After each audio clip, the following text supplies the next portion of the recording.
इकडे बघा समोर सारखा जागे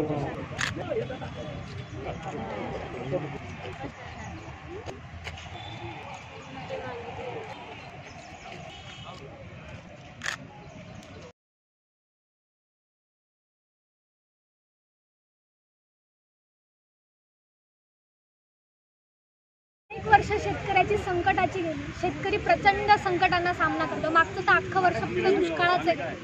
या वर्षी मागचं वर्ष दुष्काळाचं गेलं, यामुळे या वर्षी शासनाकडनं सरकारकडनं मोफत बियाणं मिळते की काय अशी शेतकऱ्याला अपेक्षा होती, पण आमचंच दुर्दैव अक्षरशः 2023ला जी 1300 ते 1400 रुपयाला मक्याची बियाण्याची पिशवी मिळत होती ती या वर्षी 1800 ते 2000 मिळते।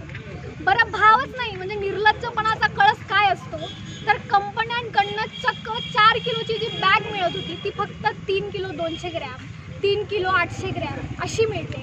म्हणजे एकीकडे तुम्ही भाववाढ करतात आणि दुसरीकडे बियाणांच्या पिशवींमध्ये वजनाची घट करतात। ही सरासरी पॉकी शेतकऱ्याकडनं लूट केली जाते आहे आणि कंपन्या हे जे वागतात त्यावर सरकारलाच अंकुश नसतो। तर मला वाटतं महाराष्ट्र कृषी मंत्री, महाराष्ट्राचे मुख्यमंत्री, उपमुख्यमंत्री झोपा काढतायत का हा प्रश्न आज जिल्हाधिकारी महोदयांना निवेदन देणार आहोत। आम्हाला तमाम शेतकऱ्यांना तुम्ही अनुदान द्यावं अशी त्यात विनंती केलीच आहे, परंतु झोपलेल्या कृषी मंत्र्यांना, मुख्यमंत्री आणि उपमुख्यमंत्री जाग यावी म्हणून आम्ही शेतकऱ्याच्या लेखी आज त्यांना अलाराम पोस्टाद्वारे भेट देणार आहोत। त्यांना विना आहे अलारामने तरी उठा। खरं तर इथे 1-2 गावातल्या आम्ही जमलो आहोत। मी सरकारला सांगते जर महाराष्ट्र प्रत्येक गावातली 1-2 मुली जर एक जमल्या ना तर मंत्रालयाला घेरायला सुद्धा कमी करते।